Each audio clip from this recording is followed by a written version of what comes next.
Welcome to the Amy McManus Show on AM 1480 WLEA. Reminder, you can listen to us live on the internet, www.wlea.net. I'm very excited to have a special guest this morning.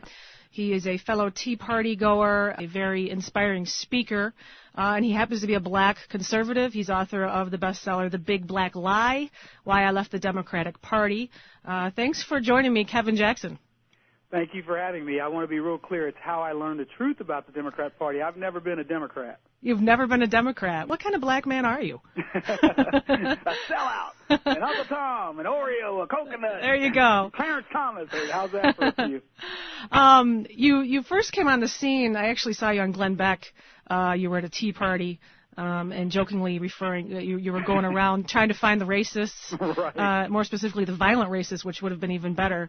And then since then, of course, you kind of really taken off. You've been on John Gibson, and you were on O'Reilly last night, Laura Ingraham, MSNBC, and you've kind of become the face of black conservatism, you know, whether you like it or not. But well, yeah, I don't mind that. I don't know that I would say I categorize me as that, but I hope that's the case. I hope you're right. Yeah.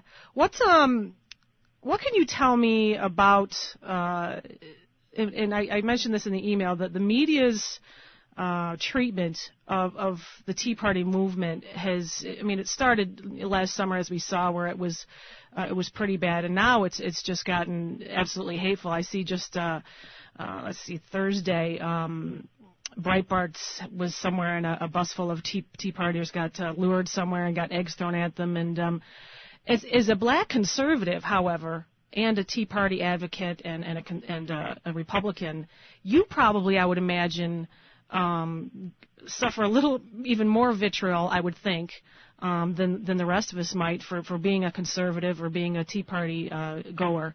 Can you tell me what is it like, and what's the worst thing, some of the worst things people have said about you, and how do we change that? How do you? Well, let's first talk about the movement.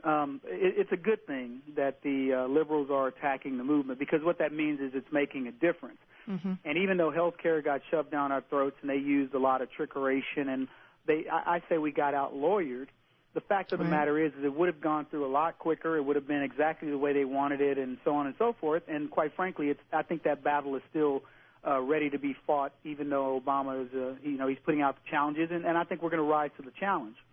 But the reason why this movement is attacked is that it's the same reason why the movement to abolish slavery was attacked. When liberals see that their money pit is going to go, and in the case of slavery, it was free labor. Mm-hmm. They just decide, or in the case of Democrats, they decided, hey, why are you going to try to jump on us for having this free labor pool?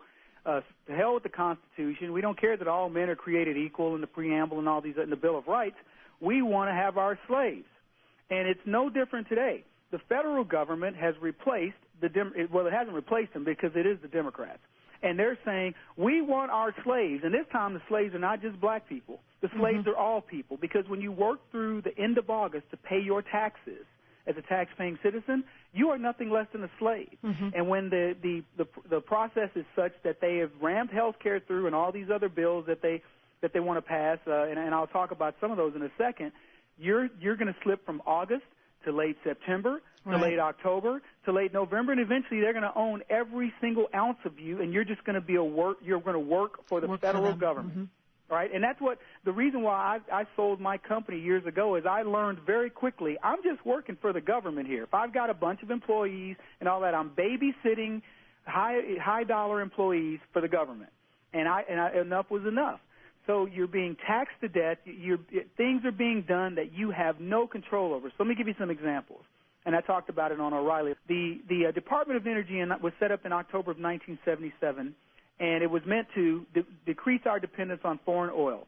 They started out spending a few billion, and since that time it's averaged $16 billion a year. This year, $26 billion is allocated to the Department of Energy to decrease our dependence on foreign oil. We're $500 billion later with a department that now has 16,000 employees, 100,000 ancillary support employees, and we are still as dependent, if not more, on foreign oil. Mm-hmm. And they're mad at the people for saying, wait a minute, what's going on here that you have a bureaucracy that's got 116,000 people soaking up $26 billion a year now, and that only grows. We know that. Mm-hmm. And no accountability and not even achieving the goal.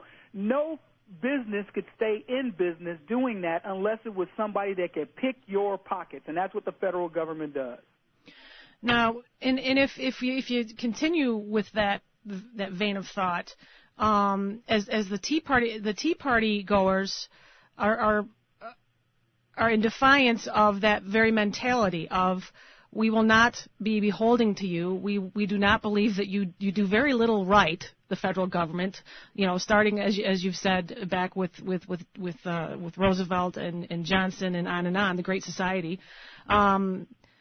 Is the vitriol from the left that do they really believe that progressives today can do this right? Because I've always thought that maybe these people really believe that we just haven't had the right minds, the right intellectuals, the willpower to do socialism right. Well, let me just say, first of all, the pure progressive believes in utopia, and they really believe that there is a utopia, but they believe that people really have this averaging system amongst themselves. That, hey, if you need bread and I have eggs and we can trade and everybody's just going to be happy in this utopia. It doesn't work. It hasn't worked anywhere in the world. Now, the other thing that they believe, and they don't really share this with you, is they believe that there's an elite class, and then there's the rest of them that have utopia put down on them. So they define your utopia for you, and they've done a great job with blacks because they say, you know what, you can sit on your porch, you can get $1,200, $1,500 a month, you can have babies, you can not take care of your babies, you can do all these different things, but don't think we're going to help you become CEOs and come to our cocktail parties. It's not going to happen.